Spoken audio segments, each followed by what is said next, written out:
అయినా మేము ఈ ఈ ఇది ఈ టెంపుల్ గురించి ప్రారంభోత్సవం నుంచి వింటున్నాము. చాలా దేదీప్యమానంగా జరుగుతుందని అనుకున్నాము.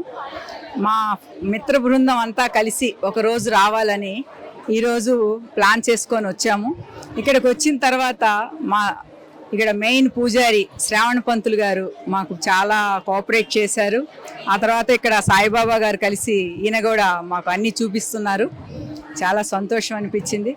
ఇందులోకి వచ్చి ఆ లోపల కోనేరు, స్వామివారు, అమ్మవారు అన్నీ చూసుకున్నాక తర్వాత ఇదే అనిపించింది. అంత బాగా జరిగింది దర్శనం కానీ, పూజ కానీ, ఇక్కడ భక్తులు కానీ, ఇక్కడ అన్నప్రసాదాలు కూడా చాలా మంచిగా చేస్తున్నారు. అందరినీ కలుపుకొని ఎవ్వరికి లేదు అనకుండా పెడుతూ చాలా దేదీప్యమానంగా ఉంది. గుడ్ వైబ్స్ ఉన్నాయి ఇక్కడ. అసలు చాలా హ్యాపీ, ఆనందం. వచ్చి ఒక గంట సేపు ఉందాం అనుకున్న వాళ్ళం దాదాపు 3 hours ఉన్నాం. ఇంకొక 2 hours ఉందాం అనుకుంటున్నాము. జై శ్రీమన్నారాయణ.